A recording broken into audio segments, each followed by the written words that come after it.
They say a debt is a thing carved in stone, a mark that wind and rain cannot erase. But some debts are not of money or land. They are of blood and breath, of a life given back when it should have been taken. On the high, lonely plains where the wind speaks in whispers of forgotten names, Ilara had once bought such a debt.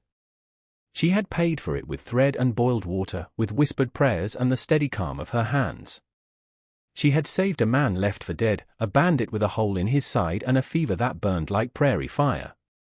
And when he was gone, vanished into the dawn like a wisp of smoke, she had tried to forget the feral gratitude in his eyes. She had tried to forget the name he'd muttered in his delirium, Silas. For 5 years, the wind and the dust had been her only companions, aside from her son, Leo, a small, bright flame in the vast emptiness.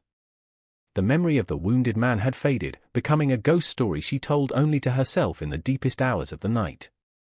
But ghosts, she was about to learn, have a way of finding their way home.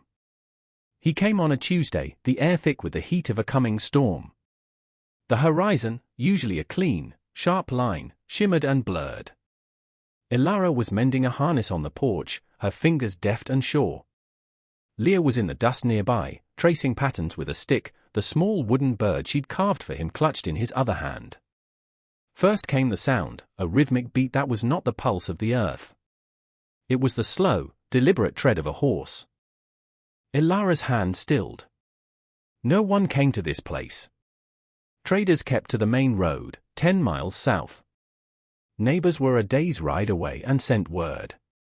She rose slowly, wiping her hands on her apron, a nervous habit that did little to soothe the sudden tightness in her chest. A figure emerged from the heat haze, dark and solid. A lone rider. As he drew closer, the shape of him became unnervingly familiar.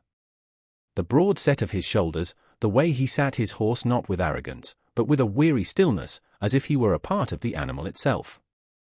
He stopped at the edge of her cleared yard, just beyond the struggling patch of corn. He didn't dismount. He just watched. Ilara felt Leo move to stand behind her, his small hand gripping the fabric of her skirt. The silence stretched, pulled taut like the harness strap in her hand. She could feel the man's gaze on her, and it was heavier than the sun. It was not the gaze of a stranger. It was a look of grim accounting. Then he swung down from the saddle. He moved with a stiff grace, a slight limp she would have missed if she hadn't been looking for it, a souvenir from the wound she had tended. He was older. The 5 years had been cruel, carving new lines around his eyes and mouth, silvering the hair at his temples. He wore a dusty black coat and a hat that shadowed his face, but she didn't need to see his eyes clearly to know them. She had seen them in the delirious grip of fever and in the lucid, terrifying moment before he'd left, a look of a promise she never wanted kept. He took off his hat, holding it by the brim. His face was all harsh angles and shadow, a landscape of hard living.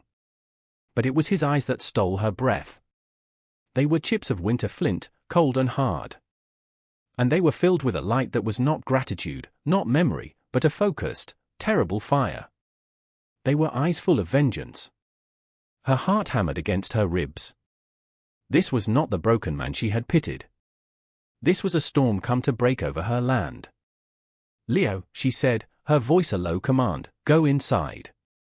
Now the boy hesitated, his own wide eyes fixed on the stranger. "Inside," she repeated, her tone leaving no room for argument. He scurried into the cabin, the slap of the wooden door echoing in the tense quiet. Ilara stood her ground, her hand moving to rest on the handle of the wood axe leaning against the porch rail. It was poor protection against a man like him, but it was something. It was defiance. He took a single step forward. "Ilara," he said. His voice was different, too. Deeper. Rougher, like stones grinding together. It was the first time he had ever spoken her name in full consciousness. She flinched as if struck. "You," she whispered, the word dry as dust in her throat. "You have no business here." He stopped. The fire in his eyes did not waver. "I told you I'd be back," he said. It wasn't an apology or an explanation. It was a statement of fact, an anchor dropped into the turbulent water between them. "That was a long time ago," she managed, her knuckles white on the axe handle. "Some debts," Silas replied, his gaze sweeping over her small, weathered cabin, the patched roof, the struggling corn, "take longer to settle." He looked back at her, and for a fleeting second, the vengeance in his eyes was banked, replaced by something she couldn't name. It was a flicker of the man she remembered, the one who had looked at her with desperate awe when the fever broke. But it was gone as quickly as it came, leaving only the cold resolve. He had come back, not to thank her, but to collect on a debt she never knew she was owed. And looking at the coiled danger in his stance, the raw purpose that radiated from him like heat, she was terrified of the price. He did not leave. The brewing storm broke that evening, a violent catharsis of lightning and sheeting rain, and when the dawn came, pale and washed clean, he was still there. He had taken shelter with his horse under the lean-to, and as Elara watched from the cabin window, her heart a wild, trapped thing, she saw him begin to work. He didn't ask. He didn't speak. He simply picked up the broken harness she had abandoned and, with methodical, practiced hands, began to repair it. The needle he used was his own, pulled from a worn leather pouch, and his stitches were small and even, a line of perfect, disciplined care. She spent the day in a state of high alert, never letting him out of her sight. She kept Leo close, reading to him by the hearth, her voice steady while her mind raced. The man outside was a living ghost, a piece of a dangerous past she had naively thought buried. Every swing of his axe as he split firewood, every quiet footstep, was a reminder of the violence he was capable of. She had felt the ragged edges of the bullet hole in his flesh, seen the haunted look of a man who lived by the gun. Yet, he did not act like a threat. He acted like a penitent. The woodpile, which had dwindled to almost nothing, grew into a formidable wall. He climbed onto the roof of the cabin, the source of a persistent leak that had plagued her all winter, and with shingles she'd had no time to nail down herself, he patched it. He moved with an economy of motion, a quiet competence that was both unnerving and, to her deep shame, a relief. The bridge between their two islands of silence was Leo. On the third day, the boy's curiosity finally won out over his mother's fear. While Silas was resetting a loose fence post, his back to the cabin, Leo slipped outside. He walked slowly, hesitantly, toward the silent man, clutching the small wooden bird in his hand. Elara's breath caught in her throat. She moved to the door, ready to call him back, to snatch him away from this specter of her past. But she waited. She watched. Silas must have heard the boy's soft footfalls in the dirt. He didn't turn immediately. He finished tamping the earth around the post, his movements deliberate, unhurried. Only then did he straighten up and turn to face the child. Leo stopped a few feet away, holding out the toy. "It's a hawk," he said, his small voice clear in the still air. Silas looked down at the offering. His face, usually a mask of grim severity, remained impassive. For a long moment, he just looked from the boy to the bird. Elara's heart pounded. Then, slowly, as if his hands were not used to such gentle things, he reached out and took it. He turned the crudely carved piece of pine over in his large, scarred hands. His examination was serious, intent, as if he were judging the quality of a fine weapon. He ran a thumb over the rough edges of the wings. Then he reached into his pocket and produced a small, sharp clasp knife. Elara tensed, her hand on the doorframe. He knelt, bringing himself down to the boy's level. He didn't speak. He simply began to carve. With deft, precise movements, he feathered the edges of the wings, gave the head a more defined, predatory curve, and etched the suggestion of eyes. He worked in complete silence, the only sound the soft scrape of the blade against the wood. When he was finished, he held it out. It was still the same bird, but now it had life. It looked as if it could catch the wind and soar. Leo took it, his eyes wide with wonder. He looked from the transformed hawk to the man's face. "Thank you," he whispered. Silas merely gave a short, sharp nod. He stood, folded his knife, and returned to his work on the fence, the brief, fragile connection severed. But something had changed. A single thread had been woven between them.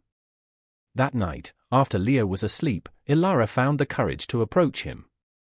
He was sitting by the fire he'd built in the yard, staring into the flames as if searching for an answer. The rifle she knew he carried was leaning against his saddle a few feet away, a silent testament to his world. She carried a bowl of stew, the first food she had offered him. She set it on the ground near him. "You can't stay here," she said, her voice quiet but firm. He didn't look at her. He looked at the fire. "I'm not asking to, then why are you here?" "Mending my roof, fixing my fence, what is this?" "The roof needed mending," he said simply, his voice a low rumble.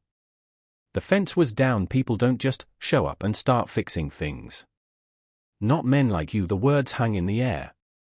"Men like you.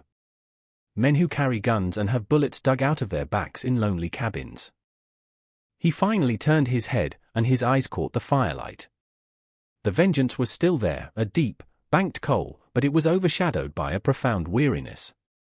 "There are no other men like me, he said, and the formality felt like a wall he was building between them.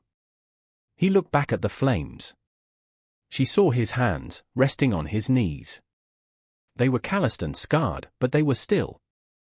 They weren't twitching for a weapon. They were the hands that had fixed her harness, chopped her wood, and carved a hawk for her son. "The debt," she said, more to herself than to him. "You're still talking about the debt." He picked up the bowl of stew. "Some things can't be repaid," he murmured, his gaze lost in the fire. "They can only be guarded." He began to eat, the simple, human act a stark contrast to the danger he represented.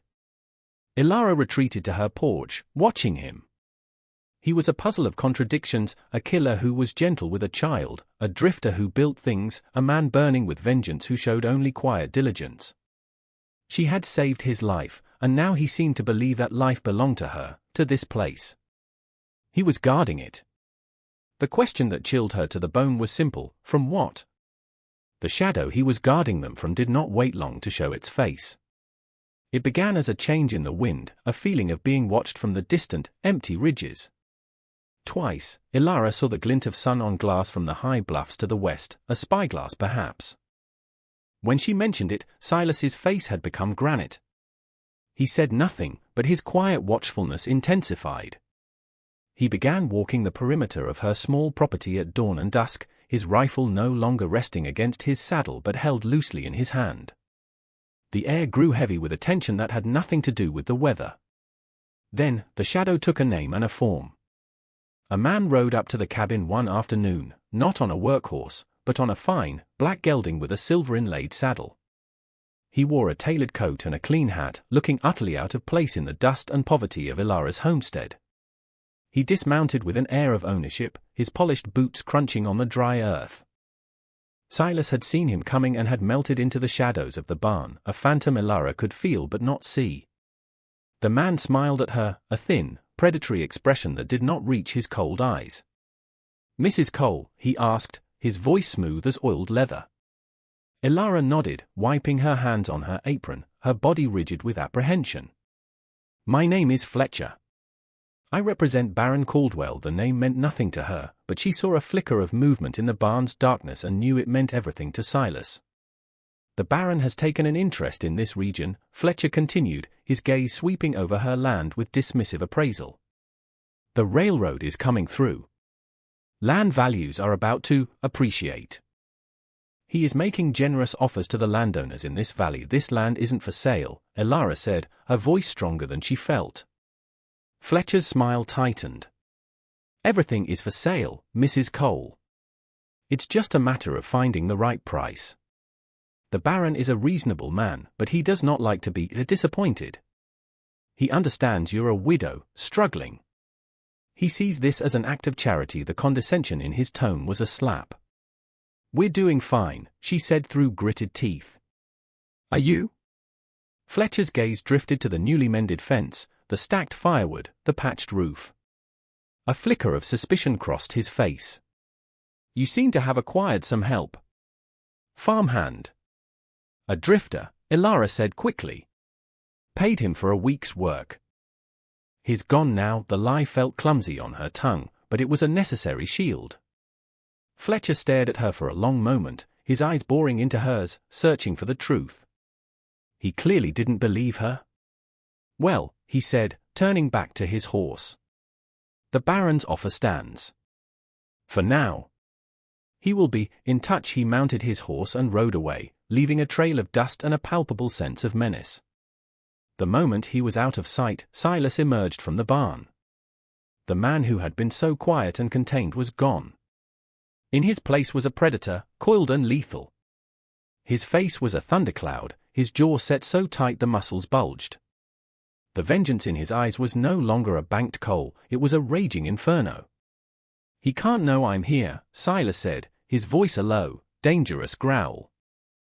"If he knows I'm here, he'll burn this place to the ground just to be sure." "Who is he?" Ilara demanded, her fear turning to anger. "Who is this Caldwell? What does he have to do with you?" Silas stared out at the horizon where Fletcher had disappeared, his hands clenching and unclenching at his sides. He was a man locked in a cage of his own making, and the bars were beginning to bend. He turned to her, and the raw agony in his expression silenced her anger. "Caldwell," he said, the name tasting like poison. "He was my commander in the war. After, he kept his unit together. Said there was work. Protection details, payroll guards. But the work changed. It got darker. He called us his wolves. He told us we were taking back what the world owed us." He paced back and forth, the movement tight and agitated, like a caged animal. 5 years ago, we hit a federal payroll wagon. It was Caldwell's plan. But it was a setup. He had a deal with the law. He took the gold for himself and served us up to be slaughtered. I was the only one who got away. The bullet you dug out of my back, it was from his gun. He was making sure there were no loose ends. The pieces clicked into place, forming a picture more terrible than she had imagined. The fevered whispers, the haunted eyes, the debt. It all led back to this man, this Baron Caldwell. "So you came back for revenge," she said softly. He stopped pacing and looked at her, his face a mask of self-loathing. "That was the plan. I spent 5 years hunting him. When I found out he was here, buying up this whole valley, I came to finish it. But I saw you. I saw your boy." He shook his head, a gesture of profound despair. "I was a fool. I thought I could stay in the shadows, watch over you until I was sure you were safe from him. But I brought the devil to your door, Ilara. Fletcher will go back and tell him about the mended fence and the firewood. Caldwell will know someone is here. Someone capable. And he will send more than just a man in a fancy coat next time." He looked at her, his eyes full of a terrible certainty. "They will come for me," he said. "And they won't care who gets in the way." The quiet peace of their strange cohabitation was shattered. The shadow had a name, and now it was falling directly over them. The setting sun bled across the horizon, painting the clouds in hues of blood and bruised purple. The beauty of it was a cruel mockery of the ugliness that was coming. A grim silence fell over the homestead, thick and suffocating. The time for quiet work and unspoken understandings was over. Now was the time for war. Silas moved with a chilling purpose, the quiet farmer replaced entirely by the soldier Caldwell had trained and betrayed. His every action was precise, calculated for survival. "He'll send them at dusk," Silas said, his voice flat, devoid of emotion. "He likes the theatrics.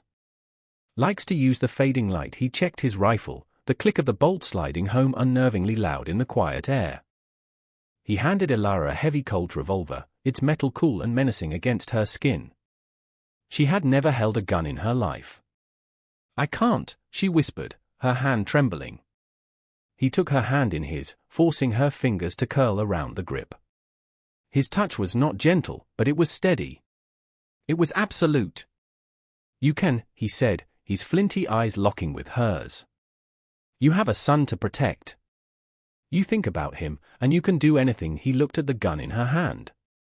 "It's loaded with 6. You don't aim. You point. You point at the center of the man, and you pull the trigger until it's empty. But only if they get inside. Only if I'm down." The words hung between them, a stark admission of the stakes. He was planning to die for them. He walked her through the house, his voice a low, urgent murmur. Bar the door. Use the heavy table. Block this window with the chest. Leave that 1 inch. He pointed to the small window overlooking the porch. That's your field of fire. Stay low, beside it, not in front of it. He led her to the root cellar, its door a heavy slab of wood set in the floor. You and Leo will go in here when I tell you. Don't come out. Not for anything. Not until it's silent. For a long, long time he looked at Leo, who was watching them with wide, frightened eyes, clutching his wooden hawk. Silas knelt before him. The hardness in his face softened for a barest second. You be brave for your mother, you hear me? You're the man of the house now. Leo gave a shaky nod. Silas stood and looked at Ilara, a long, unreadable look that held 5 years of regret and a lifetime of unspoken words. It's time, he said. She herded a weeping Leo into the dark, earthy confines of the cellar, promising him it was a game. She closed the heavy doors over their heads, plunging them into near-total darkness. Then she went to her post by the window, the heavy colt feeling like a piece of ice in her hands. She listened. The world outside went still. The chirping of the crickets ceased. The wind died down. It was the deep, expectant silence that comes before a storm breaks. Then, a single gunshot cracked the twilight, startlingly loud. It was from Silas's rifle. It was followed by a yell of pain and surprise from the distance. The battle had begun. Through the crack in the window shutter, she saw flashes of movement, dark shapes darting between the corn stalks.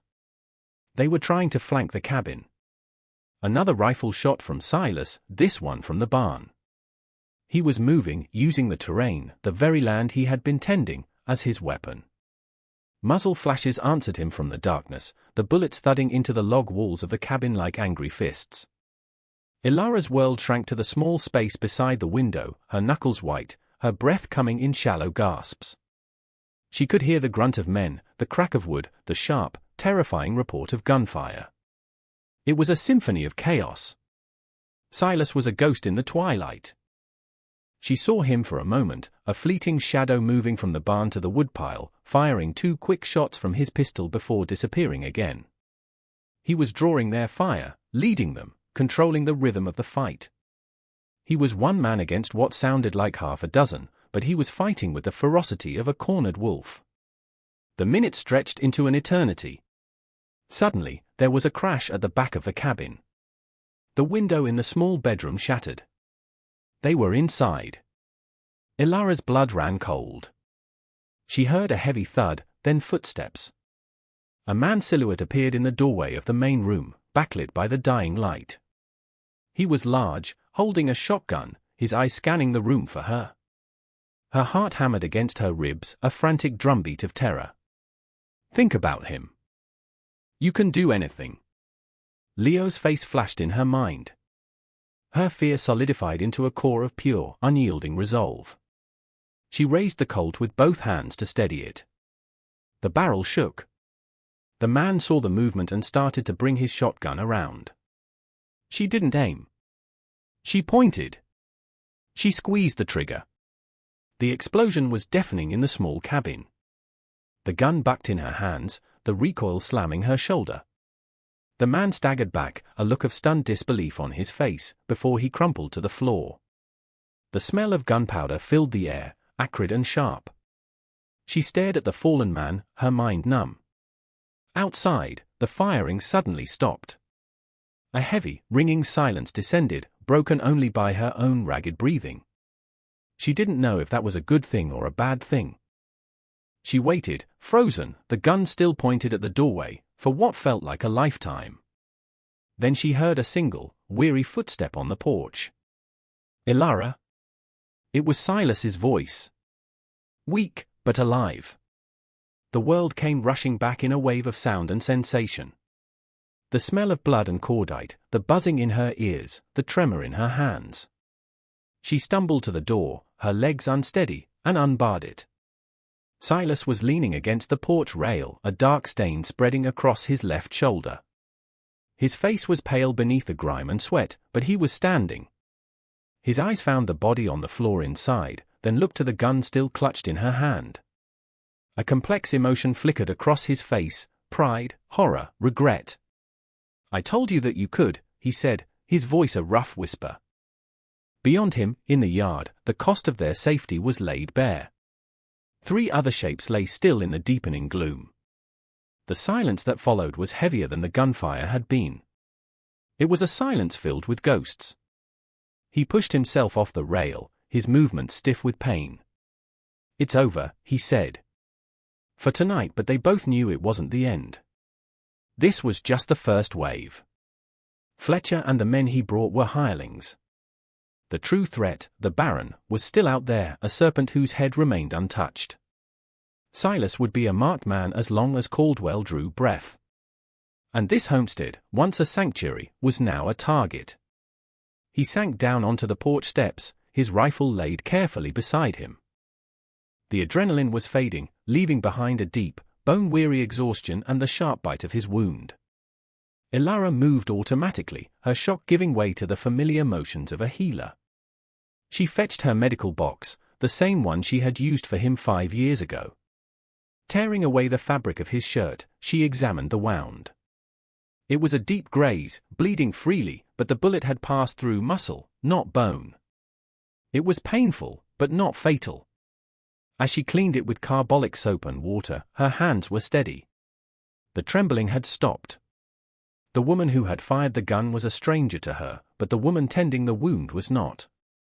Silas sat rigid, his jaw tight against the sting of the antiseptic.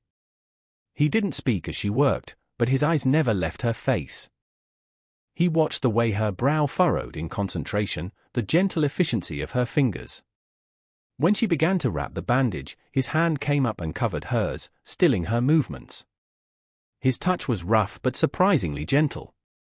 "This is the second time you've saved my life, Ilara," he said, his voice low and raw. "I came here to pay a debt," she replied, her voice equally quiet. "To fix a roof." "That's what you did." She met his gaze, and for the first time, she saw past the vengeance, past the soldier. She saw the man, lost and broken, who was trying to find his way back. "The debt is paid, Silas." He shook his head slowly. "No. I brought this on you. I put you and your son in danger. I put that gun in your hand." The self-loathing in his voice was a palpable thing. "There's only one way to truly pay this debt. I have to go after him. I have to finish it." He started to rise, a grim determination hardening his features. He was going to ride out, wounded as he was, to hunt down a powerful man in his own territory. It was a suicide mission. A final, desperate act of atonement. "No," she said, her voice ringing with a strength that surprised them both. She stood in front of him, blocking his path. "You will not go." He looked down at her, confusion warring with his resolve. "He won't stop. You know that. He'll send more men, but then we'll face them," she said, her chin lifted. "But you won't do it by running toward another grave. Vengeance is a ghost, Silas. It will haunt you until there's nothing left. I didn't save your life just so you could throw it away." From inside the cabin, the cellar door creaked open. Leo emerged, his face tear-streaked but his eyes wide with a child's resilience. He ran to his mother, burying his face in her skirt. Then he peeked out at Silas. He walked over to the wounded man and held out his hand. In his small palm was the carved hawk. Silas stared at the small offering, then at the boy's trusting face, and at the woman who stood like a shield before them both. In that moment, he saw it. He saw what he had been fighting for. It wasn't the ghosts of his past or the settling of a score. It was this. A boy with a wooden bird. A woman with courage forged in fire. A home. A future he never believed he could have. The fire of vengeance in his eyes didn't vanish, but it was banked, quenched by something stronger. Hope. He slumped back onto the steps, the fight draining out of him, replaced by a weariness that was years deep. "He has to be stopped," he murmured, the words a surrender. "There are other ways to stop a man like that," Ilara said softly. "Ways that don't require you to become a monster like him." A new path opened before him, one he had never considered. It was not a path of violence, but of truth. It was harder, more dangerous in its own way, but it was a path that led not to a grave, but toward the light. He made his choice. He would not ride out for revenge. He would stay. He would build. And he would fight, not with a gun, but with the one weapon Caldwell could not defeat, the truth. 2 days later, a lone rider left the homestead. Not Silas, but a trusted neighbor Ilara had summoned, carrying a letter to the federal marshal 2 counties over. In the letter, Silas had written everything. His own crimes, Caldwell's betrayal, the setup, the names, the dates. It was a confession and an accusation, signed with his own name. He offered his testimony in exchange for leniency, a gamble that could still see him hang, but a gamble he was willing to take for them. The seasons turned. The shadow of Baron Caldwell receded, his empire of fear dismantled by federal investigation, his power undone by the testimony of the one man he had failed to kill. The authorities were true to their word. Silas's cooperation earned him not a noose, but a pardon, his debt to society paid with the truth. He never left the homestead. The quiet man who had arrived with eyes full of vengeance slowly became a man of peace. The harsh lines on his face softened. His limp became less pronounced.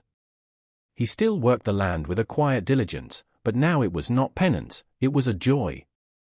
The woodpile stayed high, the fences remained strong, and the corn grew tall and green. He taught Leo how to track rabbits, how to read the clouds, and how to carve the likeness of animals from scraps of wood. He was a father in all but name. One evening, as the sun set in a blaze of peaceful glory, Ilara stood on the porch, watching him and Leo in the yard. Silas was showing the boy how to hold a knife properly, his large, scarred hand gently guiding Leo's small one. A rare, soft smile touched Silas's lips as Leo managed to shave a perfect curl of wood from a small block. He looked up and saw her watching. His smile didn't fade. It deepened. In his eyes, there was no longer vengeance or ghosts or regret. There was only the steady, quiet light of a man who had found his way home. They say a debt is a thing carved in stone. But they are wrong. A debt can be forgiven. It can be repaid not with blood, but with love. For in the high, lonely places, a home is not built on land or law. It is built on the foundation of 2 broken souls brave enough to heal each other.